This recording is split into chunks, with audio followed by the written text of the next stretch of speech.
বঙ্গভবনে নামাজে ইমামতি করলেন সেনাপ্রধান। বঙ্গভবনে রাষ্ট্রপতি মোহাম্মদ শাহাবুদ্দিনের নেতৃত্বে একটি বিশেষ ইফতার মাহফিলের আয়োজন করা হয়েছিল, যেখানে আমন্ত্রিত অতিথিরা উপস্থিত ছিলেন। ২৬শে মার্চ মহান স্বাধীনতা দিবস উপলক্ষে এই অনুষ্ঠানটি অনুষ্ঠিত হয়, যা ছিল একটি স্মরণীয় বা ঐতিহাসিক মুহূর্ত। অনুষ্ঠানে রাষ্ট্রপতি মোহাম্মদ শাহাবুদ্দিন ছাড়াও বিভিন্ন উচ্চপদস্থ কর্মকর্তারাও উপস্থিত ছিলেন। ইফতার মাহফিলের পর রাষ্ট্রপতি শাহাবুদ্দিন এবং অন্যান্য অতিথিরা মাগরিবের নামাজের জন্য একত্রিত হন। এতে বিশেষ এক ঘটনাও ঘটে, যেখানে সেনাবাহিনী প্রধান জেনারেল ওয়াকারুজ্জামান নিজেই নামাজের ইমামতি করেন। এ সময় বঙ্গভবনের অস্থায়ী শেডে নামাজের জন্য একটি সুন্দর পরিবেশ তৈরি করা হয়েছিল।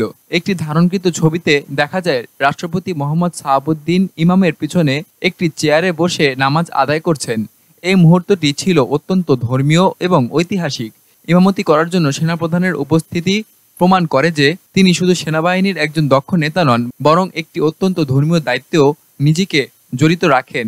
এই ইফতারের মাহফিলের মাধ্যমে বিশেষ করে মহান স্বাধীনতা দিবসে একে অপরকে সম্মান জানানো এবং ধর্মীয় কর্মে অংশগ্রহণ করার একটি শক্তিশালী বার্তা প্রদান করা হয়। এ ধরনের অনুষ্ঠানগুলো দেশের সামাজিক ঐক্য এবং একত্বতার প্রতীক হিসেবে কাজ করে।